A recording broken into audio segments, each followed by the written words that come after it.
There are places in this world that seem to exist solely to hide dark secrets. And Hinterkaifeck is one of them. To understand the horror of Hinterkaifeck, we must first look at the world in 1922. Germany was a broken nation after World War I. Inflation was sky-high. People were starving. Law and order were crumbling.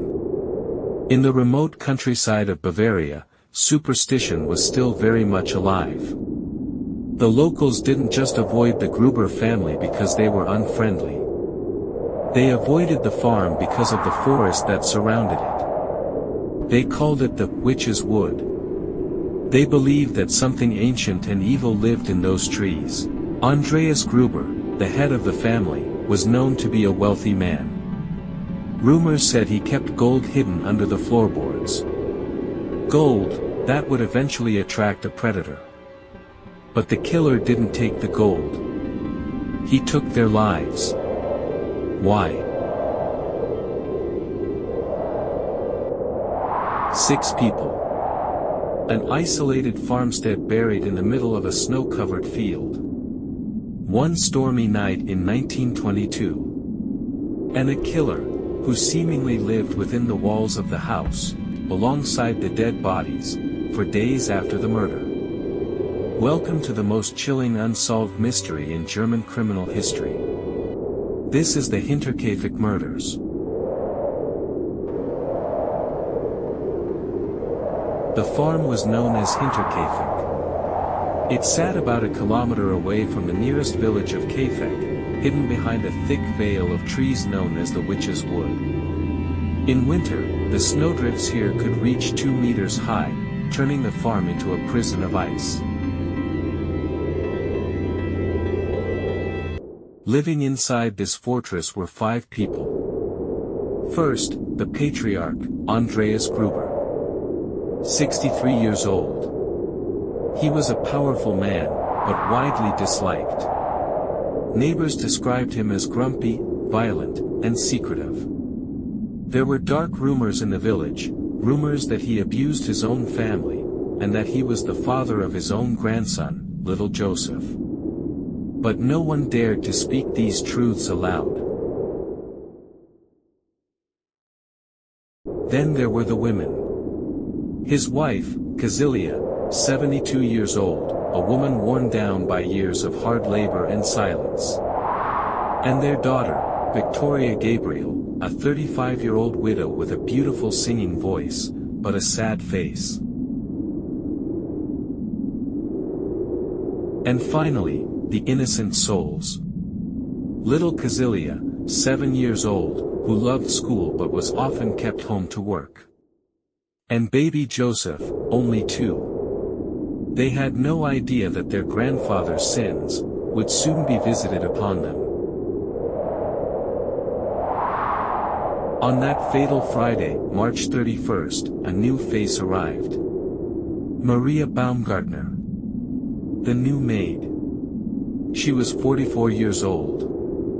She had packed her suitcase, said goodbye to her sister, and walked to Hinterkaifeck to start a new job.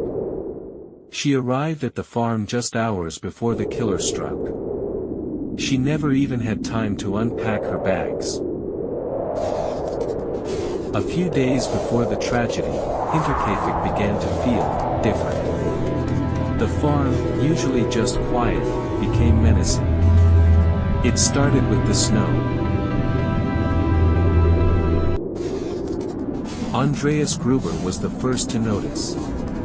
After a heavy snowstorm, he went out to check the property. He found a trail of footprints. Heavy boot prints, deep in the fresh snow. They emerged from the dark forest, and led straight to the farmhouse. Andreas was suspicious.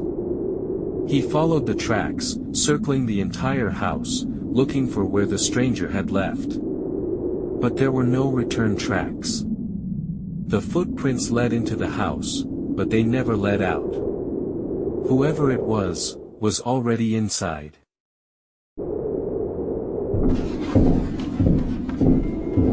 That night, the family heard strange noises coming from the attic.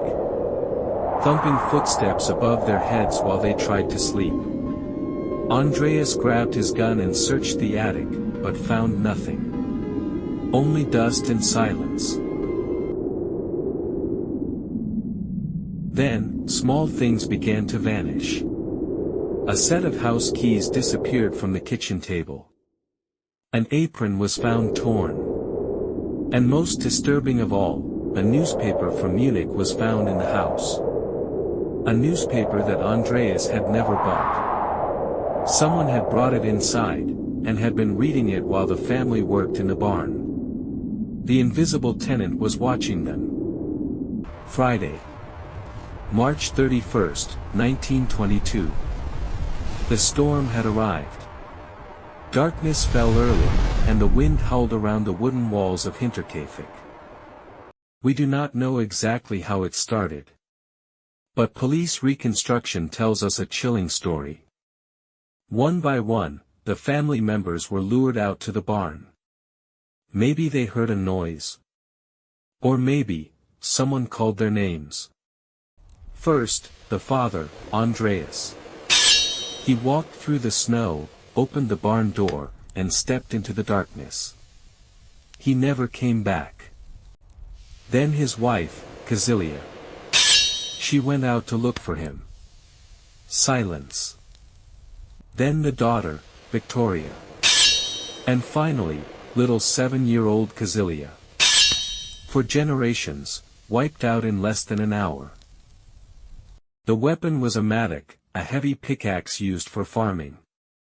The killer struck with brutal force.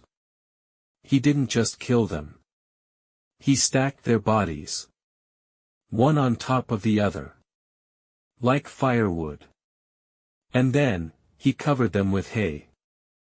But the night was not over. The killer walked back into the house.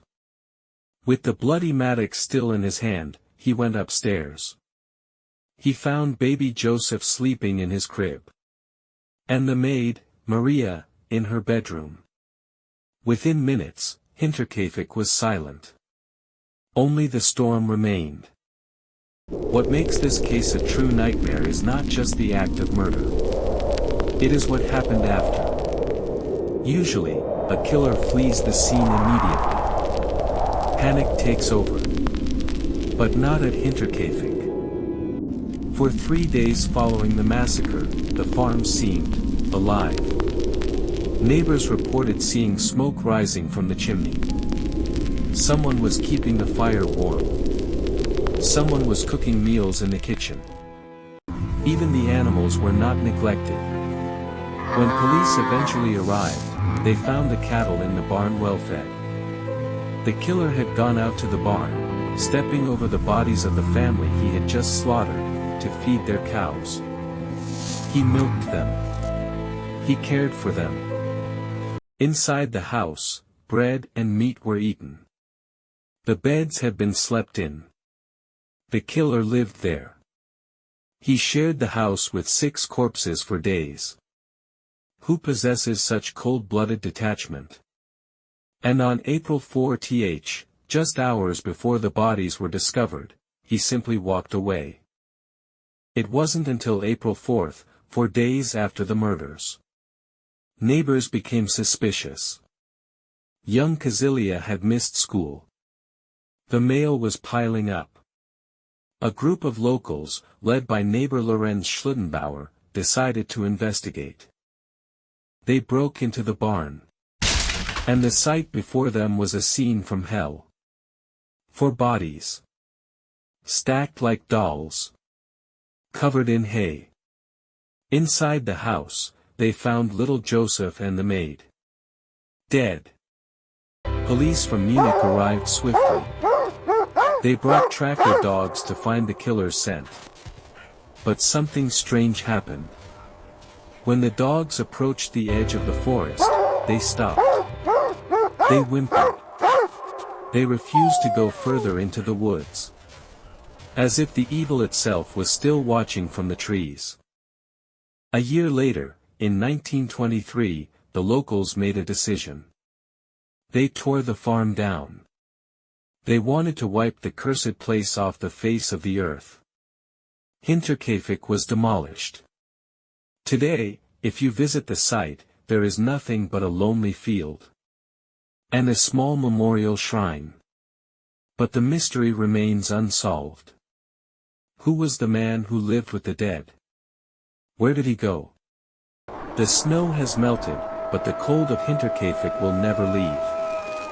Thank you for watching. If you enjoyed this case, please like and subscribe. Sleep well, and lock your doors.